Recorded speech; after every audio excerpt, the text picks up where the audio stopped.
Hello दोस्तों, पारुल मिश्रा की कहानियों के संग्रह में आज मैं एक बहुत मजेदार कहानी लेकर आई हूँ। आज की कहानी आसाम के डिब्रूगढ़ में रहने वाली मीनाक्षी ने भेजी है। आज दोपहर जब मैं कॉलेज से घर वापस आ रही थी, तो मीनाक्षी ने मुझे मेरे इंस्टाग्राम पर संपर्क किया। उसकी यह कहानी मुझे काफी पसंद आई और मैंने आज ही इस पर वीडियो बना डाली। आओ दोस्तों, मीनाक्षी की इस कहानी को अब हम सुनते हैं। और साथ ही आप लोगों से अपील है कि मीनाक्षी की इस कहानी को आप 10 में से कितने नंबर देते हैं, इस बारे में कमेंट बॉक्स में अवश्य बताएं। देवगढ़ नाम के एक नगर में दो मित्र रहते थे। एक लकड़हारा था और दूसरा पशुपालक था। दोनों में अच्छी मित्रता थी और दोनों एक दूसरे पर जान देते थे। एक बार उनके नगर के राजा ने उत्सव का आयोजन किया।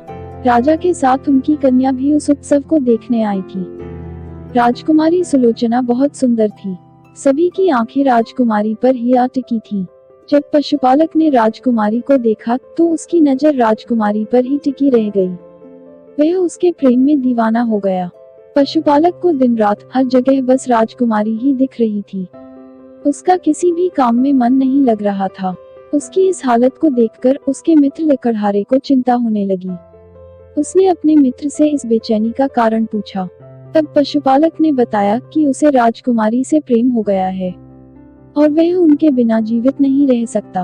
उसकी बातें सुनकर लकड़हारा उसे एक सुझाव देता है। वह कहता है कि ऐसा लोग कहते हैं कि राजकुमारी शिवजी की बहुत बड़ी भक्त है। क्यों ना तुम इस माह की शिवरात्रि पर राजकुमारी से मिलने जाओ और शिवजी का रूप धरकर तुम राजकुमारी से मुलाकात कर लो। यह सुझाव पशुपालक को पसंद आया। वह अपने पशुओं में से सबसे सुंदर नंदी का चुनाव करता है। उस बैल का पूरा श्रृंगार करता है और स्वयं भी शिवजी के जैसे रूप धरकर राजकुमारी से मिलने जाता है। वह शिवरात्रि की मध्यरात्रि में राजकुमारी को संदेश भिजवाता है कि आज रात्रि में शिव भगवान उन्हें दर्शन देने आएंगे, इसलिए अपने कक्ष की कुंडी खोलकर रखें। राजकुमारी यह बात मान लेती है और रात्रि में कक्ष की कुंडी खोलकर रखती है। मध्य रात्रि में पशुपालक शिव का रूप धरकर राजकुमारी से मिलने जाता है, जिसे देख राजकुमारी हैरान रह जाती है। वह उनके चरणों में गिर जाती है। पशुपालक उससे कहता है कि तुम देवी का रूप हो। तुम्हारी भक्ति से प्रसन्न होकर मैं तुम्हारे समीप आया हूँ और तुमसे विवाह करना चाहता हूँ। तब राजकुमारी कहती है, प्रभु, इसके लिए आपको मेरे माता पिता से बात करनी होगी। पशुपालक कहता है, कन्या, तुम देवी का स्वरूप हो, इसलिए मैं केवल तुमसे ही बात कर सकता हूँ। तुम्हारे माता पिता साधारण मनुष्य हैं, इसलिए हमें छिपकर ही विवाह करना होगा। राजकुमारी उस पशुपालक की बात मान लेती है और शिवरूपी पशुपालक से विवाह कर लेती है। अब पशुपालक रोजाना मध्यरात्रि में राजकुमारी से मिलने आने लगा। वह शिवजी का रूप धारण करके आता था, इसीलिए राजकुमारी को थोड़ा सा भी संदेह नहीं हो रहा था। लेकिन वहां की दासियों को आभास होने लगता है कि कोई राजकुमारी के कक्ष में हर रात आता है। दासियां यह बात महारानी को जाकर बताती हैं। फिर महारानी महाराज को लेकर राजकुमारी के पास आती है और वे दोनों उससे सच जानने की कोशिश करते हैं। इस पर राजकुमारी पूरा सच अपने माता पिता को बताती है। माता पिता आश्चर्यचकित होने के साथ साथ इस बात पर प्रसन्न भी होते हैं कि उनकी कन्या को स्वयं भगवान शिव ने पसंद किया। वे राजकुमारी से कहकर अपने जमाई से मिलने की इच्छा जताते हैं। तब राजकुमारी कहती है कि वे साधारण मनुष्यों से नहीं मिलते। आप चाहें तो रात्रि में छिपकर उनके दर्शन कर सकते हैं। राजकुमारी के कहे अनुसार वे दोनों रात के अंधेरे में कमरे में छुप जाते हैं और जब वह पशुपालक शिवजी का रूप धारण करके आता है तो उसे साक्षात शिवजी समझकर बहुत प्रसन्न होते हैं। शिवजी को जमाई के रूप में पाने की खुशी ने राजा को निडर बना दिया। राजा अपने साम्राज्य को बढ़ाने की लालसा में आसपास के राज्यों पर आक्रमण करने लगता है। उसे लगता है कि जिस राज्य का जमाई स्वयं भगवान शिव हो, वह राज्य कैसे परास्त हो सकता है। देखते ही देखते छोटे छोटे युद्ध महासंग्राम में बदल जाते हैं। राज्य के चारों तरफ के कुछ हिस्सों को शत्रु राजा अपने कब्जे में कर लेते हैं। इस विकट संकट के समय में महाराज अपनी पुत्री के पास जाते हैं।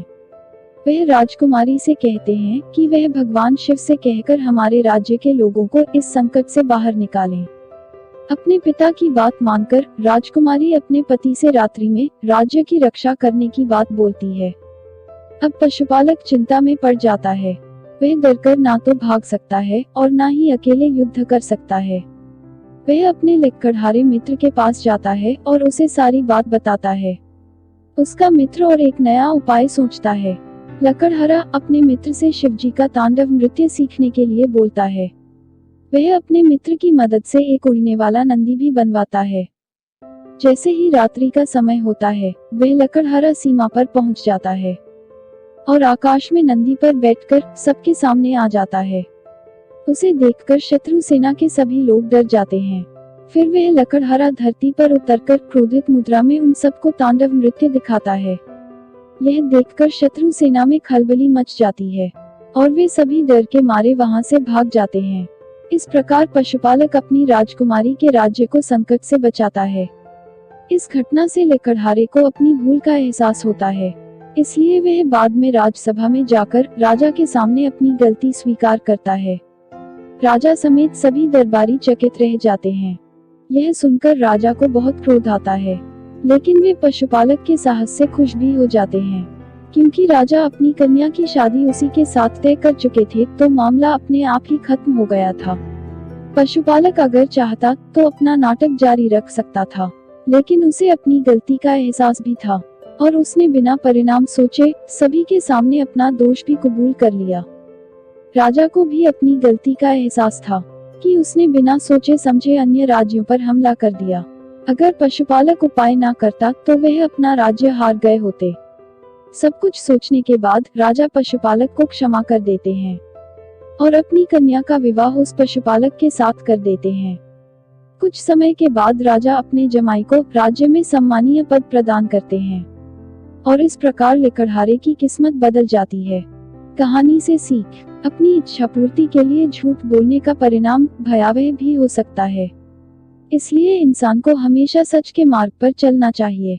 आपको मेरी कहानी कैसी लगी कमेंट बॉक्स में बताइए, ताकि मैं आप लोगों तक अच्छी अच्छी कहानियां ला सकूं। हमारे चैनल को सब्सक्राइब करना ना भूलें और साथ ही वीडियो को लाइक करें और अपने दोस्तों के साथ व्हाट्सएप, इंस्टाग्राम और फेसबुक पर शेयर करें। नई नई मजेदार कहानियों के नोटिफिकेशन के लिए बेल आइकॉन को जरूर दबाएं। धन्यवाद।